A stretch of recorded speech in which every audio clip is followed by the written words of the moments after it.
ഇപ്പോൾ എന്തായാലും വടകരയിൽ പ്രചാരണം ശക്തമാണ്. ഒരുപക്ഷെ സംസ്ഥാനം ഉറ്റുനോക്കുന്ന മത്സരമാണ് നടക്കുന്നത് അല്ലേ? പിന്നെ മുരളീധരൻ ജയരാജനും തമ്മിൽ കടുത്ത മത്സരം നടത്തുന്നു. അതിൽ തന്നെ നോക്കുകയാണെങ്കിൽ ഇപ്പോൾ വടകര കഴിഞ്ഞിട്ട് മാഹി, അത് കഴിഞ്ഞിട്ടാണ് തലശ്ശേരിയൊക്കെ വടകര ലോക്സഭാ മണ്ഡലത്തിന് കീഴിലതാണ്. അപ്പോൾ തലശ്ശേരിയും വടകരയിലൊക്കെ വളരെ രീതിയിൽ പ്രചാരണം നടക്കുന്ന സമയത്ത് മാഹി മാത്രം പ്രചാരണത്തിൽ മാറി നിൽക്കുന്നു. കാരണം അന്തം വിട്ട് നിൽക്കുന്നുണ്ട് മാഹിക്കാർ അല്ലേ?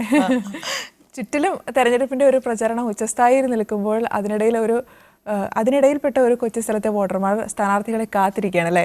മാഹിക്കാർക്ക് സ്ഥാനാർത്ഥി ആയിട്ടില്ല ഇതുവരെ. കാരണം പുതുച്ചേരി ലോക്സഭാ മണ്ഡലത്തിലാണ് മാഹി ഉൾപ്പെട്ടിട്ടുള്ളത് അല്ലേ?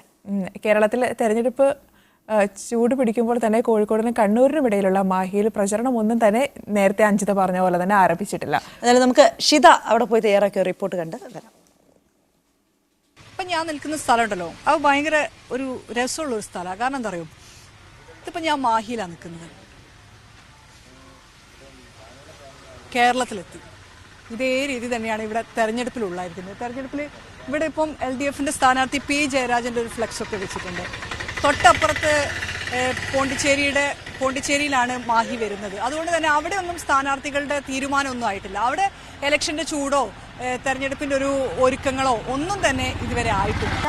പോണ്ടിച്ചേരി അങ്ങോളം ആ മുക്ക് വരെ ആ വണ്ടി നിർത്തിയ അതിനപ്പുറം കേരളം, ഇത് മാഹി, അപ്പുറം കേരളം.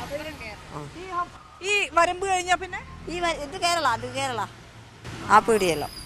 മാഹിയുടെയും വടകര ലോക്സഭാ മണ്ഡലത്തിന്റെയും ഇടയിലുള്ള ഒരു സ്ഥലമാണിത്, ഇടയിൽ പീടിക. ഏപ്രിൽ 18-നാണ് പുതുച്ചേരിയിൽ തെരഞ്ഞെടുപ്പ്. 23-ന് തെരഞ്ഞെടുപ്പ് നടക്കുന്ന കേരളത്തിൽ പ്രചാരണം കൊണ്ടുപിടിച്ച് നടക്കുകയാണ്. മയ്യഴിയിലാകട്ടെ തെരഞ്ഞെടുപ്പിന്റെ ഓളം എത്തിയിട്ടുമില്ല.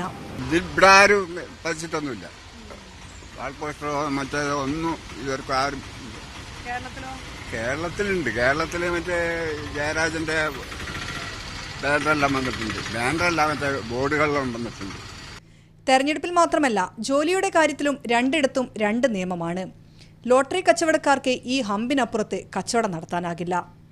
മാഹിയിൽ ലോട്ടറി വേണ്ടവർ ഇപ്പുറം കേരളത്തിൽ വന്ന് വാങ്ങിപ്പോകും. ലോട്ടറി ടിക്കറ്റ് വിൽപ്പന കേരളത്തിലെത്തി അതിർത്തി 10 മീറ്റർ കഴിഞ്ഞാൽ കേരളത്തിൽപ്പെട്ട സ്ഥലമാണ്. ഇവിടെ ബുക്കിന്റെ പ്രശ്നമില്ല, ഇവിടെ നിന്ന് വിട്ടുവിടാതെ. തെരഞ്ഞെടുപ്പാരവും മയ്യയിലെത്തുമ്പോൾ കോൺഗ്രസും CPM നേരിട്ടേറ്റുമുട്ടുന്ന കേരളത്തിലെ ലൈനല്ല അവിടെ ഉണ്ടാവുക. തമിഴ്നാട്ടിൽ CPM കോൺഗ്രസ് സഖ്യമായതിനാൽ മയ്യയിലെ CPM കോൺഗ്രസിന് വോട്ട് കുത്തേണ്ടി വരും. ഷിബു ചേടിച്ചേരിക്കൊപ്പം ഷിത ജഗത്, മീഡിയ 1 കോഴിക്കോട്.